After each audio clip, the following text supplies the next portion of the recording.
Hello, I'm Terry White, Worldwide Design Evangelist for Adobe Systems, and since I only have a few minutes, I thought I'd show you my top 5 favorite things about the new InDesign CS5. Now, this is in no way the complete list of things that are new, but these are my 5 favorites. So let's start off with this document. We'll go to our Pages panel, and on our Pages panel, we'll jump up to the top page here, and what I want to do is I want to right-click on that page and insert a new page. And of course, it will insert that new page based on the cover here that we're going to choose, and there's our new page. But the difference is I can now grab the new page tool, and for the first time in InDesign you can now have multiple page sizes with different orientations as well. So I've just created a skinny page next to this one. The page could also be tall or wide. I now have multiple page sizes and orientations, a thing that people have been asking for quite a long time. So we'll pop over to the Layers panel. We'll take advantage of this new page we just created. We'll click on our cover model art there, and we'll click on the background art, and we'll just now expand that over to bleed onto the new page. So very happy about that. We'll go ahead and turn on the flap text that goes along with that. And cool to be able to do this and work with the new Layers panel, by the way, which we can now move up that particular layer and have it above the bar at the back. So, cool to be able to do that. Let's go ahead and jump over to the next thing. I could spend more time here, but you get the idea. So we're just going to go ahead and switch over to page 5. On page 5, actually not page 5, we're going to go to page 6.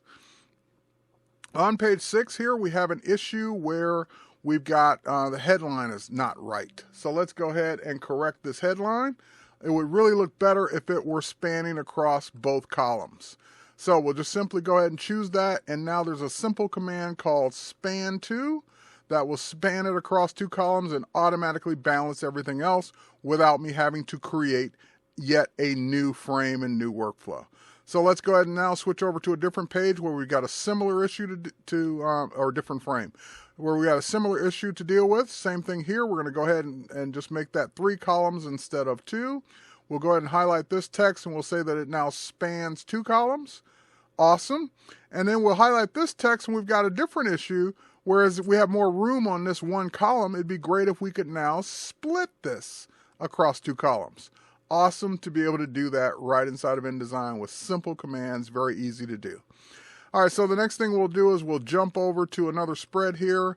We'll go to page 14, and on page 14, I need to borrow some content from another InDesign document. So we'll go to Mini Bridge. And inside Mini Bridge, I've got this one InDesign document. We'll right-click on it and say Show Linked Files. We can now grab files that are linked in a different InDesign document and drag them into this InDesign document. We can hide Mini Bridge for a moment. We'll go ahead and drag out this one frame here. And in this one frame, I'm just going to hit the up arrow key and the right arrow key to divide that into 4 equal frames. Very cool. All right, so next, let's go ahead and auto-fit that. And we'll fill frame proportionally. We'll grab our move tool. We can move this up. I know I'm showing you more than 5 things, but I just can't resist. We've got those in place now. Now the 5th or the 4th thing is going to be the new gap tool. We'll go ahead and switch to our layers panel just for a moment. We'll turn off that background layer so it doesn't interfere with the gap tool. And now we can actually detect the gaps between the frames and automatically adjust and resize as we drag our frames around. Interactive frame placement and gap placement based on this. We hold down a shift key, then we're only doing the top 2 versus the bottom 2. Very cool, can't wait, love it. One more thing real quick, 4.5 things, interactive live corner effects, and of course now we can use that tool to get different corner effects for each corner. All right, next and last but not least, we'll switch over to a different document. Before we look at this document, we'll switch over to the browser. And this is an interactive document created 100% inside of InDesign. I can actually flip through it. I get sound, I get animations, I get rollovers, I get slideshows, I even get Flash video to be able to play directly inside of this document, all in Flash, all created in InDesign without writing a single line of code. So let me show you a couple of these real quick. We'll just go ahead and scroll down our spread here. We'll grab this live animation text.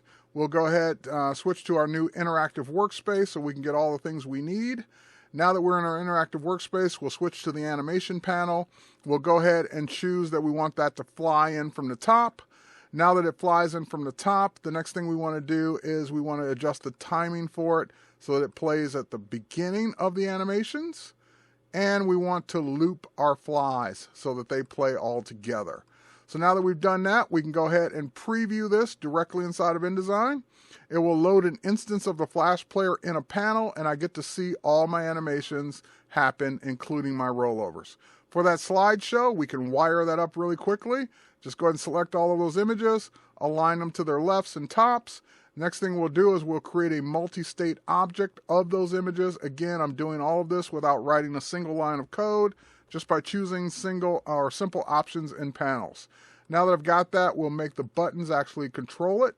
So we'll say that that goes to the previous state, and the right button goes to the next state of that multi-state object. And now we're ready to preview, and we've got our slideshow, we've got our animation, we've got everything built and ready to go. So creating interactive content inside of InDesign without having to write code would be my fifth thing. At this point, all I'd have to do now is export it out. I can export it out as a Swift file, ready to play, just like we saw the one in the browser, or I can export it out even as an FLA file to be opened up in Flash Professional and continue. That's it. 5 cool, really cool things, my top favorite things inside of InDesign CS5. I will show you more as the months go on the CreativeSuitePodcast.com. My name is Terry White. Thanks for watching.